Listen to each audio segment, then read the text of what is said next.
قریب کی مشہور شخصیت کا حوالہ دیا ہے کہ وہ پاکستانی قوم کو منافقین کی قوم کہا کرتے تھے. آپ کا اس بارے میں کیا خیال ہے؟ میرے پاس کوئی ذریعہ نہیں ہے یہ جاننے کا کہ کون منافق ہے اور کون نہیں ہے، اس لیے میں تو ایسے کمنٹس کبھی نہیں کرتا.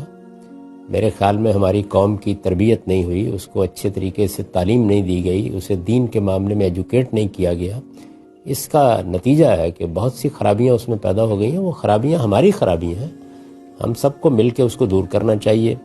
ہمیں بہت شوق ہے بہت سے کام کرنے کا، اور وہ زیادہ تر سیاست بازی کی نظر ہو جاتے ہیں، جبکہ اصل کام یہ ہے کہ ہم اپنی قوم کو ایجوکیٹ کریں. دنیا میں اقتدار اور دنیا میں برتری حاصل ہوتی ہے ہمیشہ علم اور اخلاق میں برتری سے.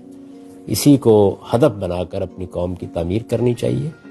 میں اپنی قوم کے نہ ایمان کے بارے میں فیصلے کرتا ہوں کون کافر ہے کون مسلم ہے، نہ دنیا کے بارے میں یہ فیصلے کرتا ہوں، نہ لوگوں کی منافقت کے بارے میں فیصلے کرتا ہوں. یہ فیصلے خدا کرے گا، قیامت میں وہی اس کا علم رکھتا ہے. میرا کام تو یہ ہے کہ میں اپنا فرض ادا کروں، تو اس لیے میں اس طرح کا کمنٹ کبھی نہیں کرتا.